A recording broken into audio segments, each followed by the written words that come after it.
The evening stretched long over the plain, as if the sun itself hesitated to sink. The air carried dust that clung to skin like a memory that refuses to let go. In that amber light, a lone rider came slow over the ridge, each step of the mare steady, deliberate, unhurried.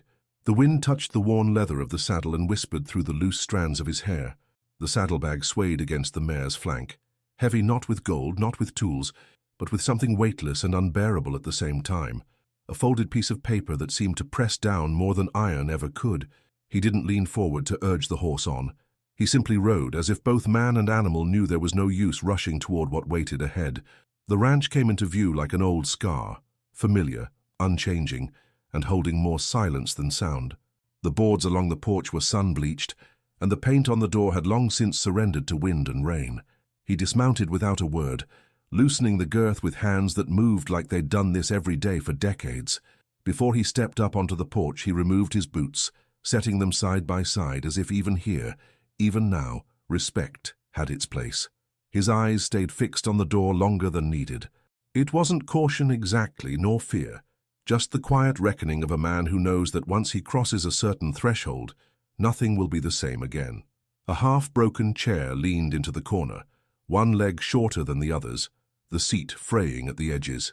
The wind pushed against it now and then, coaxing it into a faint creak, a ghost of a sound that carried the weight of absence.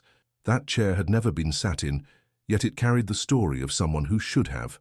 The boards beneath his feet flexed slightly under his weight, their groan folding into the deeper voice of the house.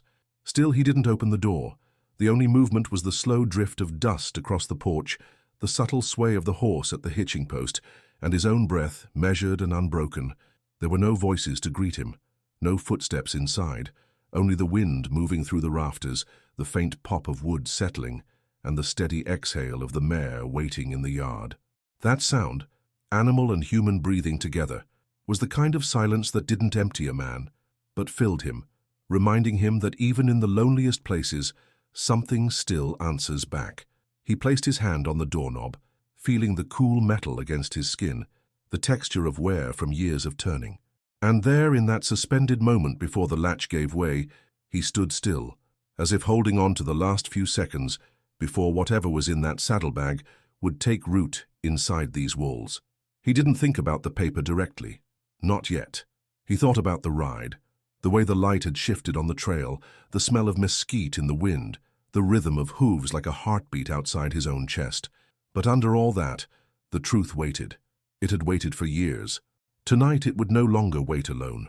It waited beneath the flap of the saddlebag, soft from years of being folded and refolded by another man's hands.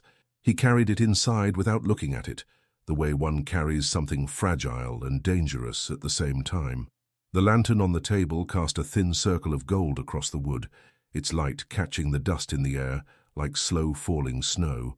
He set the saddlebag down, unbuckled the worn strap, and reached inside. His fingers found the edges first, the faint crumple, the faint give of paper that had survived weather, time, and the weight of being unread. When he opened it, the ink was faded but not gone, as if it had resisted the years out of sheer will. The name at the bottom pulled the breath from the room. It didn't belong in the living world. It didn't belong anywhere that light could touch. His chest tightened, not in surprise. No, that had passed the moment his eyes caught the first curve of the handwriting, but in recognition, in the way a wound knows the shape of the blade that made it. The air itself seemed to change, thicker, harder to breathe, as if the house understood what had entered it. He read no further. Once was enough, and once too many. Folding it again felt like pressing a wound shut with bare hands. He crossed the room to the far corner, where the boards near the hearth lifted with a quiet, tired creak. From beneath, he pulled out a strip of cloth meant to keep out the winter drafts and slid the letter into the dark space below. The floorboard dropped back into place with the same finality as a grave being covered. There had always been an understanding here, a pact of silence between himself and the town. No one spoke the name. No one admitted the boy had ever lived. They told it like a mercy, that the brother had never been born, and so there was nothing to lose. But mercy was a word that only the unbroken could afford. For those who knew, the truth stayed hidden under years of dirt and dust, like the bones of something the earth refused to give back. Outside, the wind pressed against the walls, carrying the scent of rain somewhere far off. The horse shifted restlessly in the yard, as if sensing the same change he did. He poured a glass of water, held it without drinking, his thumb tracing the rim as though it were a map back to a time when the name on that letter could be spoken without consequence. But that time had been buried, and here, in this place, digging it up was a kind of treason. Still, even under the floorboard he could feel it, paper and ink like a heartbeat under the house. It would wait. It always had. But the waiting had shifted now. It wasn't just the letter in hiding. It was him. It wasn't just the letter in hiding. It was him. Days passed, but the weight of paper beneath the floorboards stayed in his chest like a second heart. By the fourth evening, the wind shifted, carrying with it the faint scent of wood smoke and something older, campfire ashes ground into cloth. The sound of hooves came slow over the rise, the kind of approach that doesn't ask for welcome, only space to arrive. He stepped out onto the porch, coat pulled close against the cold light of dusk.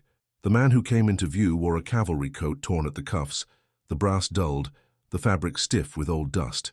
He dismounted without hurry, boots sinking into the dirt with a weight that wasn't just from the road.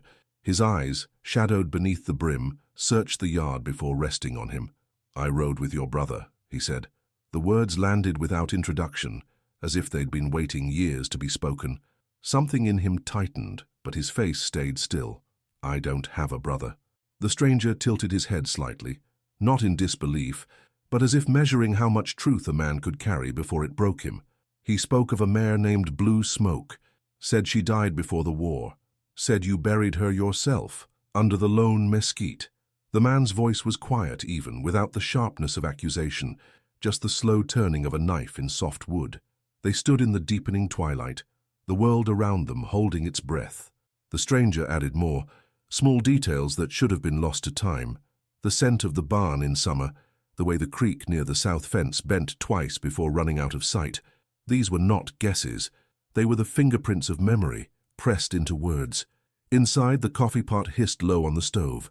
He poured 2 cups, but left one untouched, the steam rising like something trying to leave the room. The stranger held his cup but didn't drink, waiting until the last sentence was spoken before setting it back down. Each word felt like it scraped something raw inside, like digging bare-handed through soil you already know holds bones. When silence finally came, it wasn't the kind that settled. It was the kind that hummed low, the kind that said something had been opened and could not be closed again. Outside, the horse pawed at the dirt, restless under the cooling sky. Inside, the air seemed heavier, the walls closer, as if the house itself had overheard and now bore witness to a truth that could no longer stay buried. As if the house itself had overheard and now bore witness to a truth that could no longer stay buried. The air shifted when he walked into town the next morning. It wasn't a storm, not yet, just the slow, deliberate turn of faces that pretended not to watch. At the general store, the judge was leaning on the counter, speaking low with the clerk. His eyes lifted when the door creaked, resting on him for a fraction too long. It wasn't curiosity in the glance, it was calculation, the kind that measures the weight of trouble before deciding whether to lift it. No words passed, but the silence was thick enough to feel in the throat. The saloon was no different. A pair of ranch hands paused mid-game, and the barkeep set down his glass with the careful slowness of someone choosing the exact place for every move. The man in the corner muttered something to his companion, not loud enough to carry the words, only the tone, a note of warning, of old wounds stirred. He ordered coffee, not whiskey, and let it cool untouched, its surface catching the light like an eye that refused to blink. By afternoon, the church bell rang out over the rooftops, not at the hour for service, not for a wedding or a death. Its sound cut across the main street, and yet no one stepped outside to explain. It was the kind of summons that didn't require presence, only awareness. A reminder, perhaps, that the town could call its own to order at any time. On the walk back, a little girl sat on the steps of the schoolhouse, swinging her legs in the dust. She looked up at him with eyes too sharp for her age and spoke a single sentence, words he hadn't heard in decades, words that belonged to his brother's voice. They fell from her mouth without hesitation, as if she'd been told to repeat them, and then she went back to watching her shoes trace lines in the dirt. He kept walking, boots striking the road in an even rhythm, but inside, the steps were heavier. The town didn't need to accuse him outright. It didn't need to speak the name. It was enough to let the air tighten, enough to let the echoes of old truths pass through the mouths of children. It was enough to remind him that the ground here had never fully covered what lay beneath. The ground here had never fully covered what lay beneath, but the next morning brought something else, quiet, and not the kind that accused. At the edge of the north pasture, a fence post that had leaned for months now stood straight, its split rail bound tight with fresh wire. No footprints lingered in the soil, no tool left behind. Just work done in the dark, without claim. He touched the wood lightly, the way one might check the pulse of a sleeping animal, then moved on without speaking of it. Later, a bundle waited by the door, bread wrapped in a square of cloth, the weave worn but clean, carrying a faint scent of tobacco that caught in his throat, the kind of scent that clings to hands long after the match has burned out. He brought it inside, set it on the table, and left it untouched until nightfall, as though eating it too soon might break whatever thread had carried it to his steps. At the feed store, his ledger had been marked with a neat stroke of ink. Debt paid, in handwriting he didn't know. The clerk shrugged when asked, the gesture carrying more dismissal than ignorance. The town had ways of moving without leaving tracks, just as it had ways of speaking without sound. That evening he stood by the barn, watching the last of the sun bleed into the far hills. A shadow moved beside him, not close enough to startle, not far enough to ignore. A hand lifted, hesitated in the space between them, and stopped just short of his shoulder. No touch, no word, just the air warming briefly before it was taken back. The gesture was nothing, and yet it was more than he had been offered in years. In a place where suspicion traveled faster than light, these small acts did not erase what was known or whispered, but they shifted the weight, just enough for him to feel the ground give a little under his boots, as if some part of it was willing, however briefly, to let him stand without the past pressing so hard against his spine, as if some part of the ground was willing, however briefly, to let him stand without the past pressing so hard against his spine. The weather turned. It began with a low hum along the horizon, the kind that rattled windows before the clouds were even visible. By mid-afternoon, the light had gone strange, too dim for the hour, too heavy for the season. The first drops fell thick and far apart, darkening the dust where they struck, but within minutes the sky opened and the rain came hard enough to erase the world beyond the fence line. It was the kind of rain that swallows tracks before you can follow them, the kind that turns roads into streams and voices into whispers against the roar.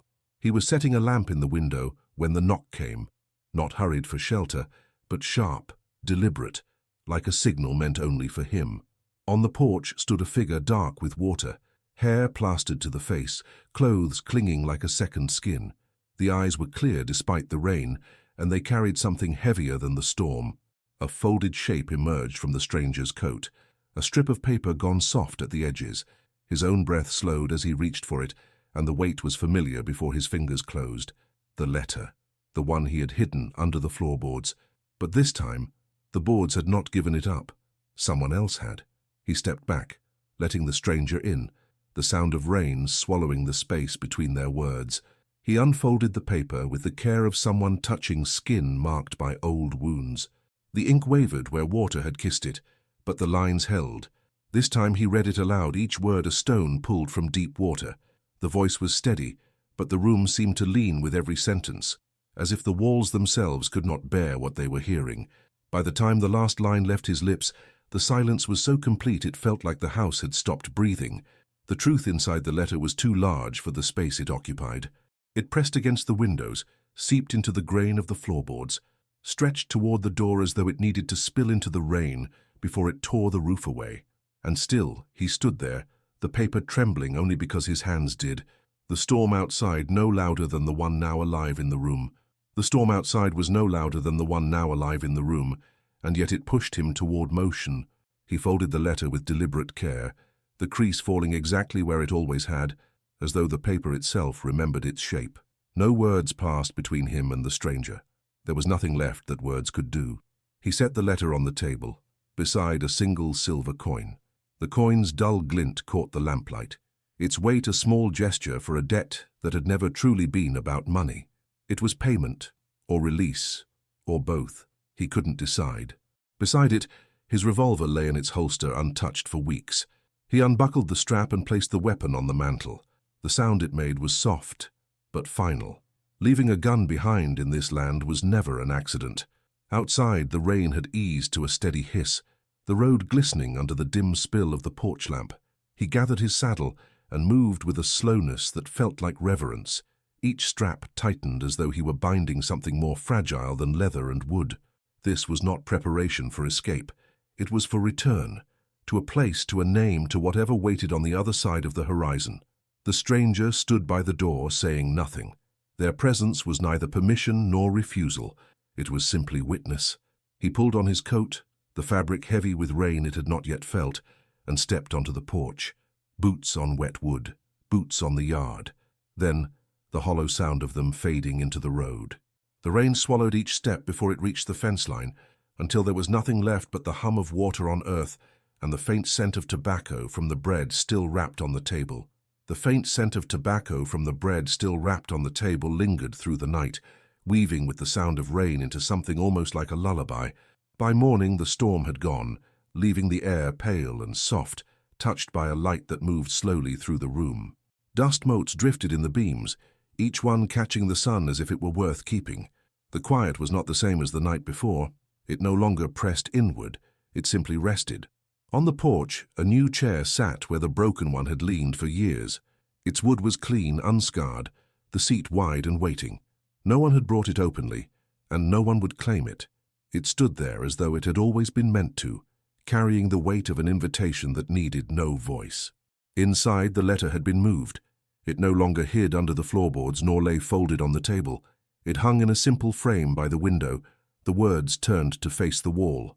What it said was no longer for visitors or for proof. It was for the house itself, for the man who lived in it and for the space between the two.